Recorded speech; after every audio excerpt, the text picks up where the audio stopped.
بسم آب وولد ومنفس قدوس أحد أملاك آمين. بسم آب وولد ومنفس قدوس أحد أملاك آمين. بسم آب وولد ومنفس قدوس أحد أملاك آمين. سلام سيدو እግዚአብሔር من العالم تركو زو كريستيان سلامنا እግዚአብሔር مسكلاتنا يكون قاعد ما شامنيت سنتنا يروع عصاب هوسانا ويدما قشعنا نقع بسلام صحنا صحكم هوسانا بأريام لولد داوود مزمرنا زمرو ህፃናት ኢየሩሳሌም ዝተቀበልዎ ጎይታና ድማ ኣብ ኣርግ ተጽዒኑ ናይ ትሕትና ኣምላኽ ናይ ፍቕሪ ኣምላኽ ብምዃኑ ናይ ኩሉ ኣምላኽ ብምዃኑ ናይ ትሑታት ኣምላኽ ብምዃኑ ትሕቲ ፍቕሪ ናይ ዝገለጸሉ ዕለት እዩ። እንቋዕ ሰላም ጽሕና ጽሕኩም ሰናይ ዕለት ናይ ሓጎስ ናይ ደስታ መዓልቲ ይግበረልና እግዚአብሔር ኣምላኽ ከምቲ ንኣቦና ኣዳም ቃል ኪዳን ዝኣተወሉ ኣግሽዓና ማለት ልቦና ኣዳም ዝኣተወሉ ቃል ኪዳን ናይ ድና ቅድስቲ ኪዳነ ምሕረት ናቱ ምሳሌ ኢና ኣብ ኢድና ንኣስር ማለት እዩ ከም ኣባታትና ዝብሉና እና ብድጋሚ ሰላም ጽሕና ናብዚ ቻናል ሓደሽቲ ለኾንኩም ሰብስክራይብ ብምግባር ቤተሰብ ኩኑ ኢኹም ንእሽቶን ንምትኣድግን ጎይታን ዝብል ካብ ኣቦታትና ዝሰደድና ወይ ከዓ ብስነ ጽሑፍ ናይ ስነ ጽሑፍ ዝኾነ ንእሽተን ከንብብ የጽልልኩም ክትሰምዑኒ ኣብቲ ትገብርዎ ጸሎትን ጾምን እግዚአብሔር ኣምላኽ ይስማዕኹም።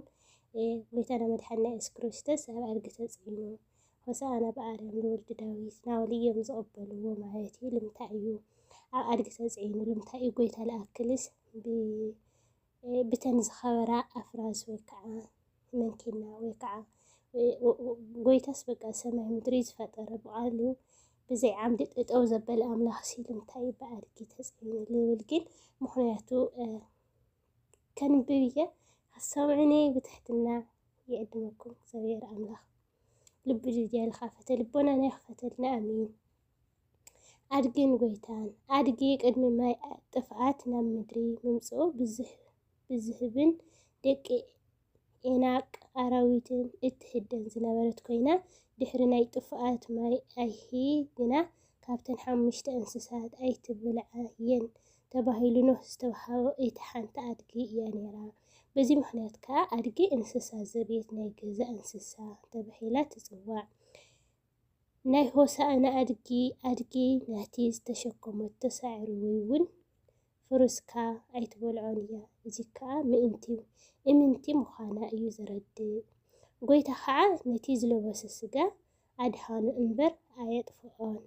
ኣድጊ ብልጓም ተገቲኣ እያ ትኸይድ ካብ ልጓም ናብዚ ኣይትብልን እያ። ጎይታ ከዓ ብሕጊ እምበር ካብ ሕጊ ወፃኢ ዝገበሮ ሓደ የለብን።